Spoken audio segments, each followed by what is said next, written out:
So there is a part of yourself that wants to heal. And then there's a part of yourself that's really feels safe and stuck in anxiety or depression.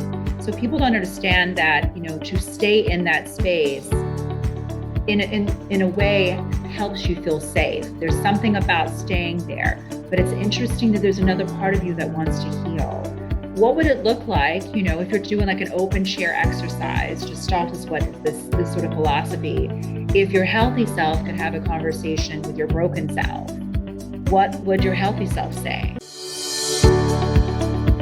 You're listening to the Recovered Life Show, the show that helps people in recovery live their best recovered lives. And here is your host, Damon Frank.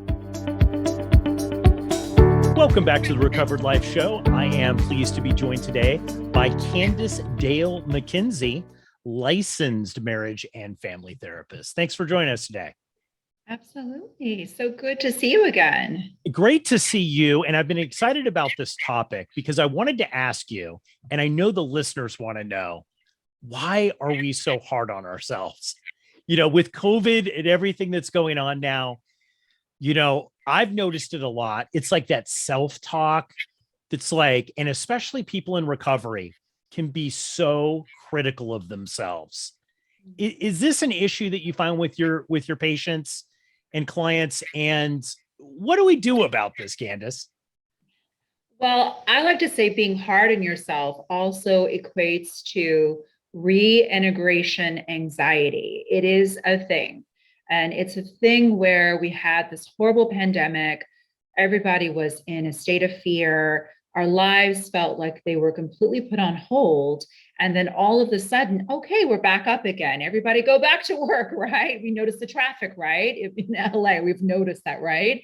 Back to work. Maybe not fully back. Some people are doing hybrid sort of roles. But what we're finding is this fear around, I'm not enough. I, put this pause button on my life, and now I'm expected to be fully back. I've missed out. I'm not as good as I should be. I'm not as strong in my recovery as I should be. Oh no, the voices are starting to say to use again. We like to say the noise is really turned up. So therapists have been sort of looking at this and calling it reintegration anxiety, which also just means the self-critical mind has gone amok. And so part of that is, one, to recognize that thoughts and feelings are valid, but it doesn't mean it's the truth of a situation. So when I say it's not the truth of a situation, is not to demise that thoughts and feelings are there for reasons, and that we can honor them, but it's for us to reflect, is this our anxiety mind talking, or is this the reality of a situation? And where is that point where we are not mindfully stopping and really sort of addressing being in the here and now versus stuck into the what if or the future? Exactly. I noticed this first during the pandemic when this all started, that I was like, well, I'm not on my general schedule, right? Like, I'm not keeping my own personal time well, because there was such an adjustment, maybe working out of the house or not going to pick up the kid from school, right? Like it was just changed, right? But then it kind of morphed into, it's just like, well, am I doing this right? And the self-criticism that I could be doing it better, right? I hear this a lot from people in recovery. It's this negative self-talk that comes in to say, well, I should be handling this different, even though their whole lives have changed. I think people forget that we went through something really awful, and we're still going through some pretty awful times right now. It's the terrible unknown. And I think that somewhere we forgot that we're human beings. We survived a really horrific time. Where in there did you forget that, you were managing so much, that you're showing up to your meetings, that there is still a desire, that there is, a better life on the other side? Where do we forget to thank ourselves? Where do we forget to have gratitude for where we're at today versus all that we don't have? I think what I hear more and more of is, oh my gosh, I've gone back to zero because my mind is telling me to use again, right? So those cravings, those urges, that they are starting to pick up again. because of the unknown and sort of the anxiety and feeling overwhelmed. Hey, those are just thoughts and feelings. It doesn't mean that you have used again. And there's something, these shoulds, I shouldn't ever have a thought of using ever again. I should never have a negative thought. My schedule should be this way. It's certainly in cognitive behavioral therapy is something that I practice and I believe in is these shoulds, these must. All or nothing thinking is very dangerous for us to be in sort of the black and white thinking. And to be honest, I love it. I love looking and talking to a person going, I love that you're so vested in your recovery. I love that you are questioning that you should be doing certain things, but are you getting in the way of that? Does that make sense? Where is that anxiety self? Absolutely. Getting in the way, and we put that on the side and go, hey, I've done the best for agreements. Have you done your best for today? Right. Doing your best. I love that. And I love what you're talking about with people that might have thoughts of using drugs or alcohol, right? Or thoughts of, hey, what would it be like if I did that? And that subconscious mind is processing that. And I think people in recovery automatically go to something's wrong with me. Maybe I'm not as sober or recovered as I think I am. And I think that is, my personal experience is that's not true, right? That's not true. Now, if you're living in that might be a sign that something's not right. But if you were at a baseball game and smelled the beer and go, wow, it's hot, that might be, it doesn't mean that your recovery is not, it's not working for you. Yeah. And I love that you said something's wrong with me. That is such a common thought. It's such a common feeling that, I'm defective, right? I mean, that's really, there's something eternally flawed in me that I will never be able to be like other people. Very common feeling and a very awful and sad place and space to be. You have and we have everything we need already. It's just changing that lens. You just don't know it.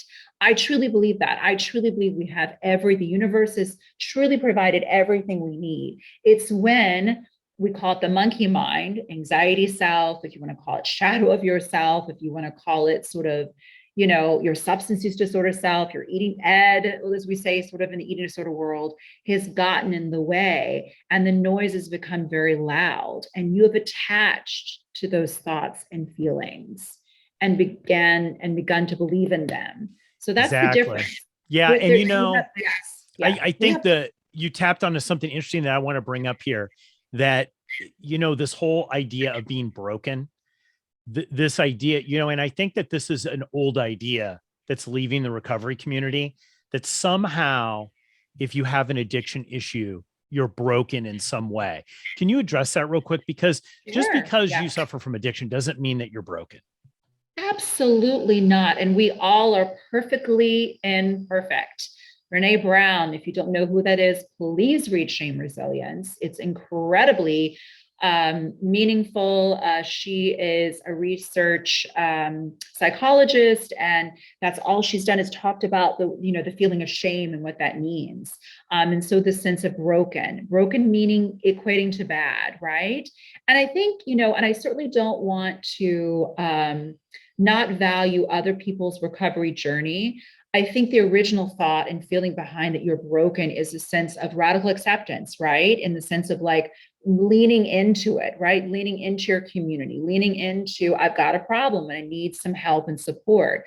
I think where it doesn't work for some people is the sense of broken equals you're a bad person and you will never be able to put yourself back together, putting the broken pieces, and putting them back.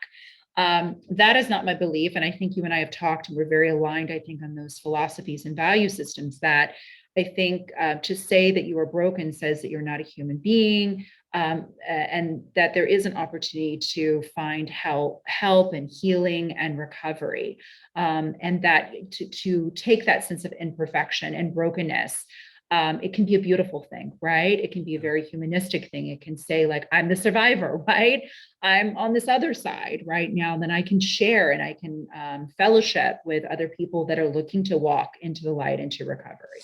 And I think COVID, you tapped on this, Candace, and you're so, I love your perspective on this because COVID has shown people that have never had addiction problems before, now all of a sudden can relate to people who have addiction problems because they're left with their own thoughts. Maybe they weren't really totally social, but they would go to Starbucks and talk with the barista, or, talk with somebody who came over, a vendor that would work on their house, or, a friend or a neighbor or something. Now, left alone totally with your thoughts, you start believing everything that you hear. And that's a really dangerous place to be. We call it, the thinking man sculpture, I like to say the little, as I do my pose. And I hope somebody will do a thinking woman sculpture, if you will, too. But we call it the monkey mind. It's where, the recognition of alone in your thoughts. And when you isolate and you're alone in your thoughts, it can be really scary, right? And so the work really is about recognizing that our minds are doing what they're supposed to do. A healthy brain has 40 to 60,000 thoughts per day. People don't realize this. It's normal to have lots of thoughts running through your mind. If they didn't, you would be in a coma, right? You would be catatonic, right? And so the brain is doing what it's supposed to do. The difference is that when we're alone with it is what we choose to attach to. What do we choose to believe? What do we choose to lean into and accept and believe? Or what do we choose to lean into and accept and just be? Because here's the thing, many people are afraid of some of their thoughts versus what if it just is, right? It doesn't mean is or just to be means that there's an acceptance that you're not going to work hard to your recovery. It just means to be in a state of being, in a state of acceptance. Vastly different, right? And I hope that I'm translating that appropriate, because I think a lot of people get tripped up. They're like, well, that just means I'm just supposed to be and give up and I can just use and do this and just do everything my thoughts. No, the difference is that you're living in a land of I'm broken. There's something bad that I'm having these thoughts. They're just thoughts. I love this. I think you're articulating it very well. And, if people are listening to this right now and identify with this and like, wow, this is me. Let's call this a shame cycle, right? They're just in this cycle. I could have done better there. They're trapped in their thoughts. They're not interacting with a lot of people. What would be a tip from you that, that you would tell people about how to get out of that cycle of this really bad negative self-talk? Absolutely. One is the radical acceptance. The mind and the brain and the body is doing what it's supposed to do. It's supposed to be churning and it's okay to have thoughts. The difference is how you're somatically, emotionally, and spiritually attaching to it. So we call distract skills, right? How do I put some boundaries on my anxiety self and turn the noise down, right? And so getting fully engaged into something else. We talk about this all the time. Show up to a meeting. If it's not in person, you and I just spoke about this, then certainly jump into an online meeting.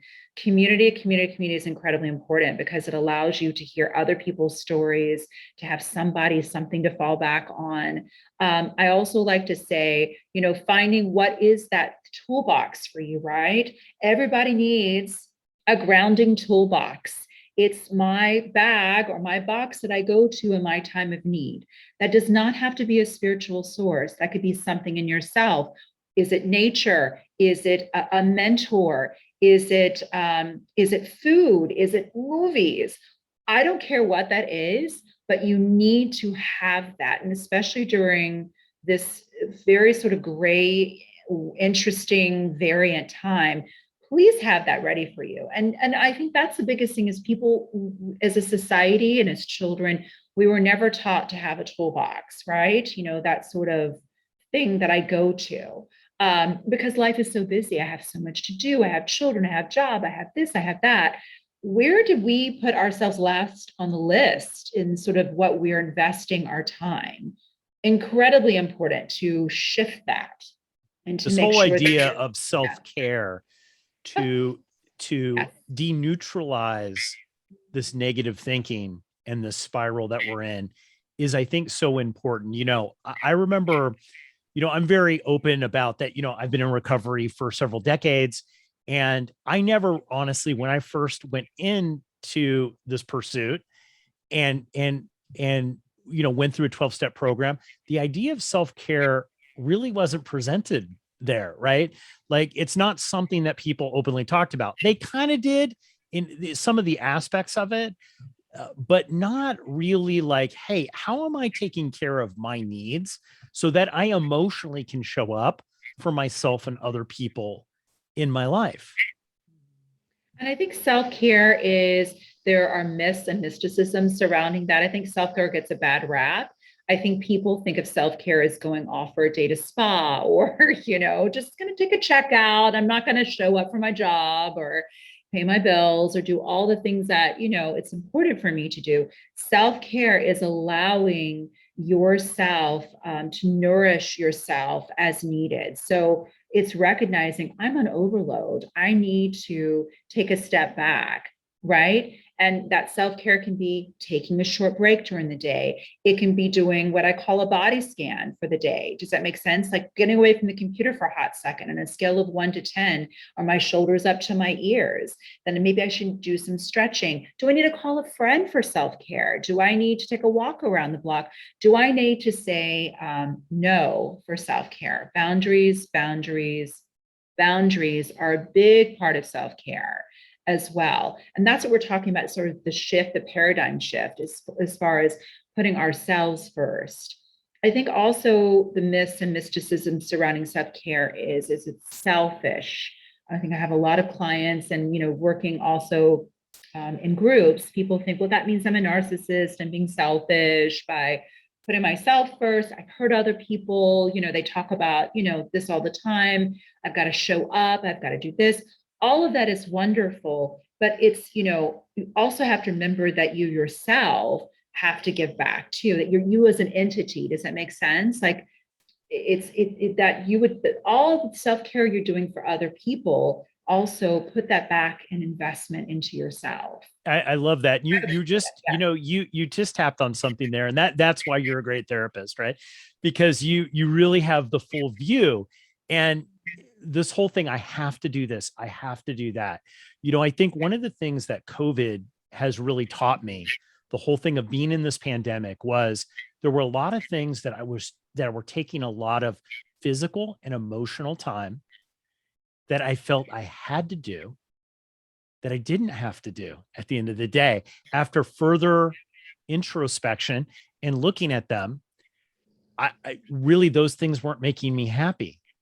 Right. And not being happy, I would then start to get the thoughts that, well, I'm just not as high performance as I want to be, because I'm a very type A person, right? And I'm around a lot of type A people. So it's like, well, I'm just not as high performance as I used to be, or I want to be, or maybe I can't be at that high performance, right?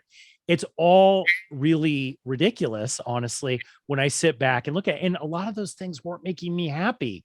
And this time it's really been a great time. And I don't know if you've experienced this in your own life and just with clients, but the whole idea of really looking at our lives and really tossing things out of the boat that don't work for us. I think the time, as sad as it has been, is allowed many people to reinvent themselves, right? We've had to reinvent ourselves as far as the fact of doing telehealth, right? And not having to do practice in person, being creative, right? Look, things that matter, right? We've had maybe possibly people have had past of COVID. Not only that, people who are really hurting, who've overdosed, right? People who didn't make it because they were so incredibly sad and overwhelmed. And, we hear this over and over again.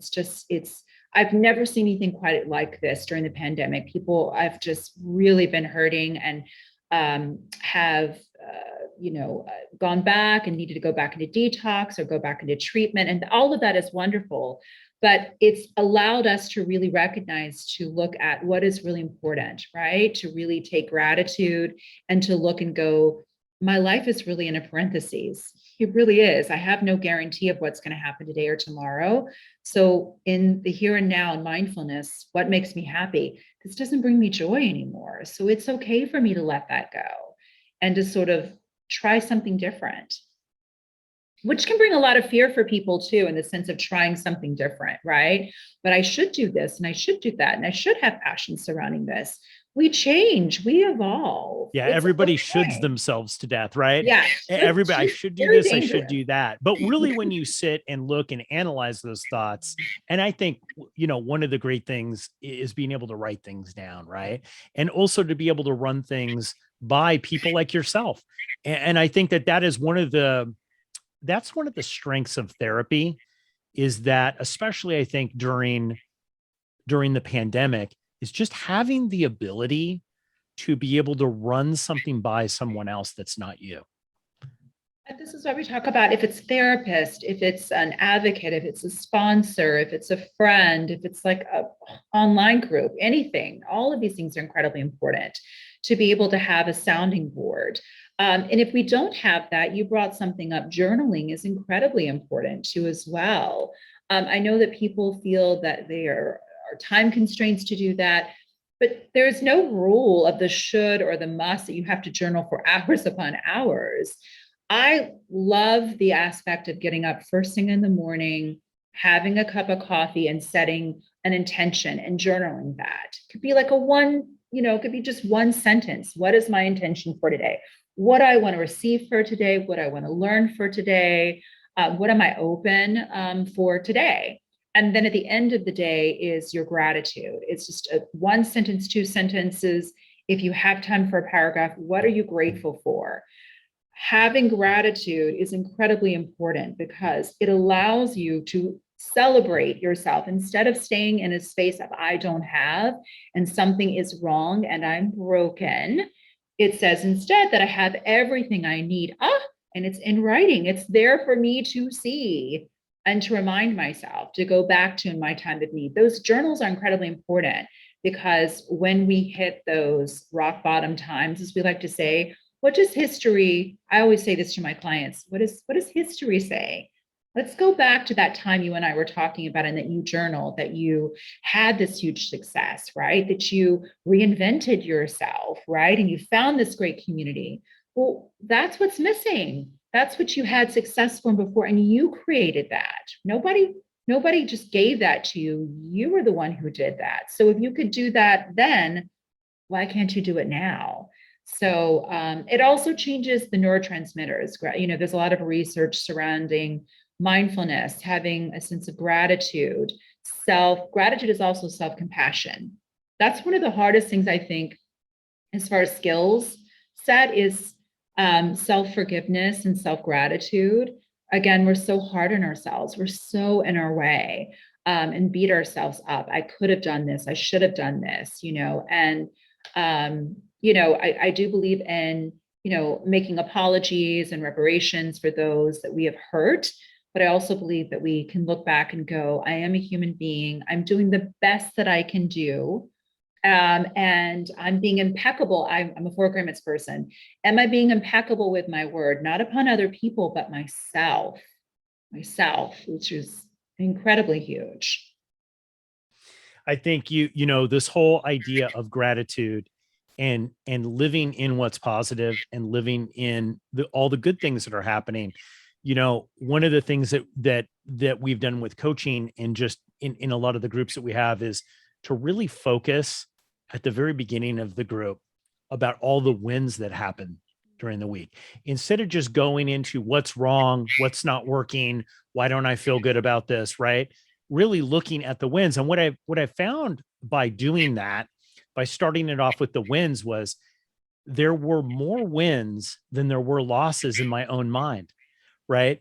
More actually was actually going on that was really great. And yeah, there were a handful of things that maybe I wish I would have done better, or I would like to change, or maybe just aren't optimal for me. But really, wow, look at all of the great things that are happening. Final thoughts, Candace, if somebody's out there and they're really trapped in their own mind, they have very negative self-talk and they think they're broken, what would you tell them? I would tell them that it's interesting that you've come, or that you showed up and you listened, right? Like, so there is a part of yourself that wants to heal. And then there's a part of yourself that's really feels safe, and stuck in anxiety or depression. So people don't understand that, to stay in that space in a way helps you feel safe. There's something about staying there, but it's interesting that there's another part of you that wants to heal. What would it look like, if you're doing like an open share exercise? Gestalt is what is sort of philosophy. If your healthy self could have a conversation with your broken self, what would your healthy self say? What would your best friend say, right, to your broken self? It's I love that. interesting. Yeah. What I advice would love you that. give if the roles were reversed? It would be interesting. I would be curious, if your friend was down and out and said they were broken, what would you say? Why could you not say that to yourself? It's so fascinating to me. Words to live by. Mhm. What would your life look like if you didn't believe that you were broken? Right. Yeah. Like, and that's very powerful. Candace Dale McKenzie, thank you so much for showing up today on the Recovered Life Show, giving us all of these tips and perspectives. Where can they find out more about you and your work as a therapist? Absolutely. You can find me on the lovely web under CandaceDaleMcKenzie.com. And you can reach out there, or certainly through your channels as well. And I'm so grateful that you had me here. Thank you for the lovely work that you do, for the energy that you give to our lovely recovery community. And I do believe that there is power in numbers, and that the more that we all come around and hold hands in the circle, the healing circle is incredibly important. So thank you for being part of the recovery community. I am extremely grateful to you. Thank you so much, Candace. I'll talk to you soon. Keep the conversation going. Join Recovered Life, a community of like-minded people who are looking to live their best recovered lives. Membership is free, and you can apply at recoveredlife.us.